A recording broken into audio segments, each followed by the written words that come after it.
we attended, and then we were invited up to his suite in the Fountain. And I will never, it was a great object lesson for me because I was, of course, a much younger guy. And they had a server, a waitress up there, and she was sort of surly. She wasn't really friendly. Like it was after the show, and she wanted to be someplace else, and they made her stay later. And had this sort of and I'll never forget. At the end of this was years ago, and at the end of the meal, it was we used to call it night lunch. After the shows, and after the show, Frank gave the girl $200. Which back in the 50s was a lot of money. I mean, that's like $1,000, probably more than 1,000 today. Here's the thing I won't forget. The girl was overwhelmed. She said, "Oh, Mr. Sinatra, thank you so much. This is more money than, this is wonderful." And he said, "If you would have been a little more courteous, you'd have gotten $400. Never forget that. What a great object lesson that was. Yeah. You take care of the people, they'll take care of you. Yeah. I have a friend. He has the largest theater chain in the Far East. Largest theater chain. Yeah, he's a big distributor. And he said, we were at the American Film Market, which is down in Santa Monica every year. And so we go up the street to a very posh hotel restaurant. They were all, dressed like this. And the maitre d' meets us like this. You have a reservation? And my friend said, no, but we're hungry. Well, there were about 10 of us in the party. He said, can we get a table? So he took us in the back and gave us the back room. He was kind of, okay. And he said that, of course, we will have to add a 15% gratuity. And as we're walking back, two waitresses had to wait on me. As we walked back, he said, only 15%. I usually at least pay 20. And the waitress was Ready to kill the guy. When we walked out, they had added the 15. He gave each one of them 10% more cash. The waiter, they said, give us a 25% tip. The waiter was fawning over him like this. But sir, yes, anytime. Yes, my name is Algernon something. I don't know. I laughed. I said, now, Frank told a story on himself. I used to hang out, Gower Street, above Gower. Thank you, sir. Michael, do you want another drink? No, I'm fine. Slow down this time, but in a little while I have one. Thank you. You want another one there, girl? I'm fine. That's debatable. Thank you for saying that. Oh, I like that. Frank told a story on himself. He's working in Vegas.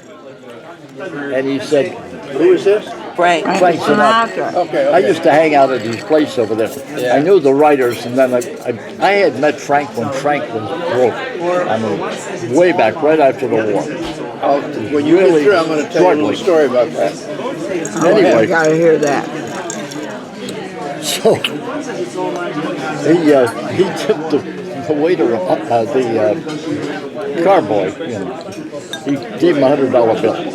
He said, I bet that's the biggest tip you've ever gotten. He said, no, I've had a tip twice that much.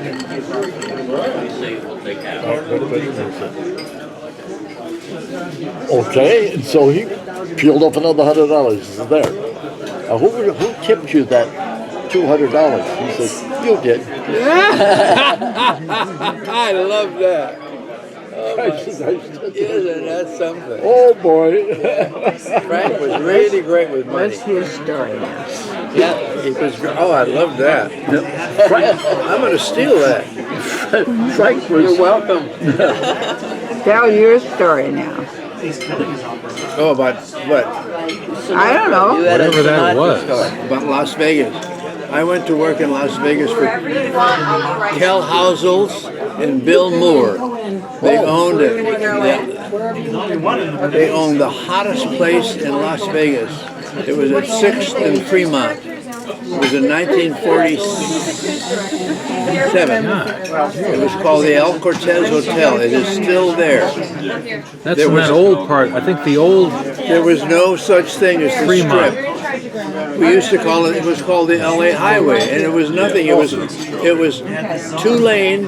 It's where the Strip isn't, but it was a 2-lane highway, not 2 lanes each way. It was 2 lanes going and coming, about 2.5 miles out of Las Vegas, and then it became a dirt road for the next 50 miles before they. This is 1946, following World War II. And they called me in from Miami to do a show because there had been a convention in Miami, and the Las Vegas Chamber of Commerce had been invited to Miami. And in that outfit was Jimmy Cashman, who was a Cadillac dealer in Las Vegas, and Jim Corey, who later on in his life became the city manager in Clark County in Las Vegas. And all these young studs, these young guys, they came down to Miami and they saw me and they said, "Oh, you'd have a good time out in our town in Las Vegas." So I went out there and I sat there in that little showroom at the El Cortez Hotel. God is my judge.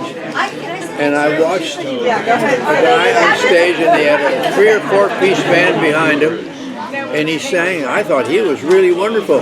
But people were talking while he was singing, and all. There weren't that many there. I don't think there were 30 people in the room. And his name was Frank Sinatra.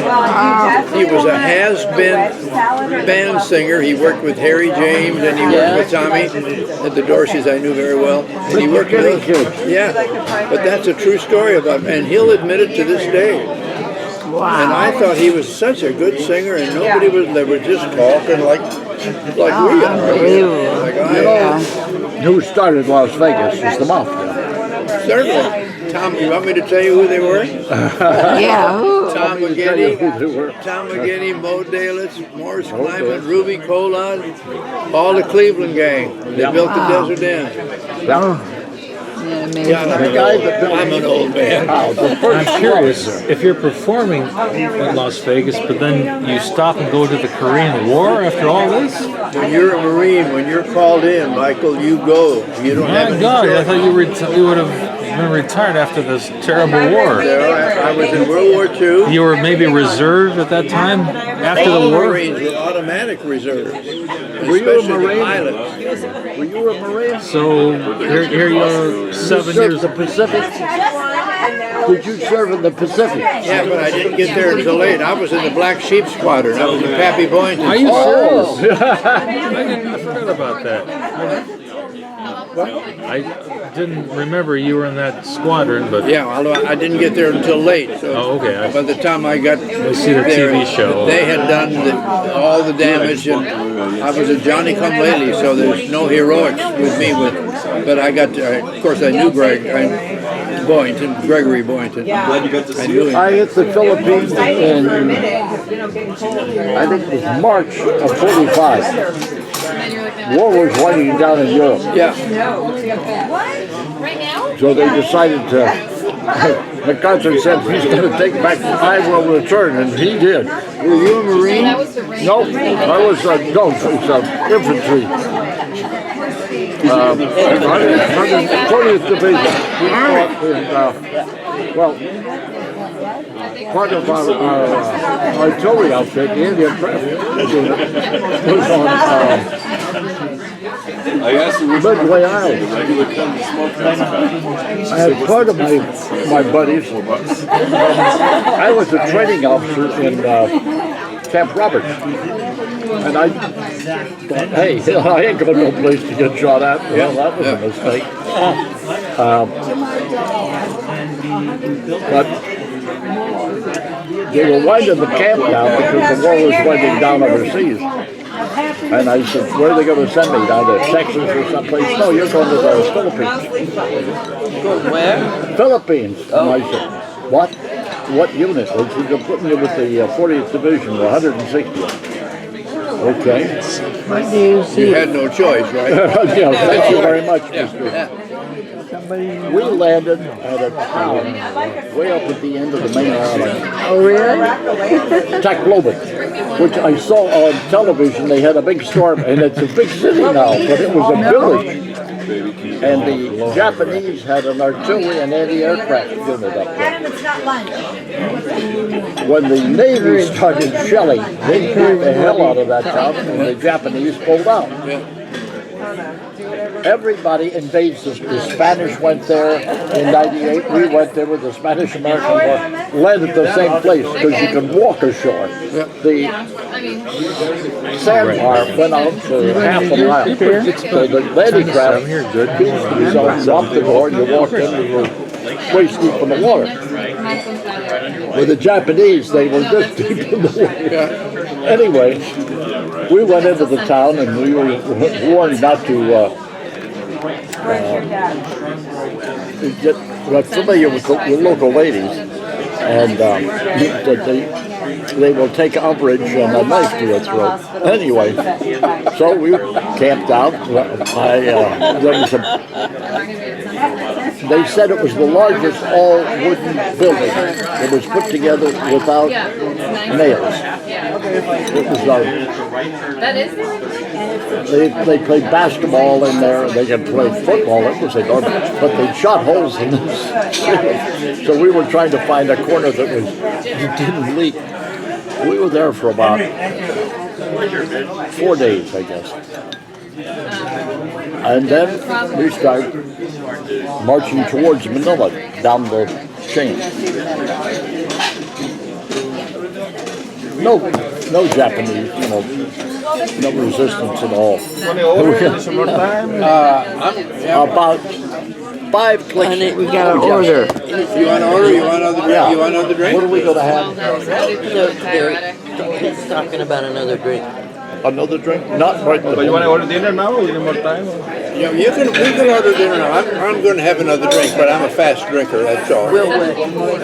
This way. All right. Yeah, right. Health issue.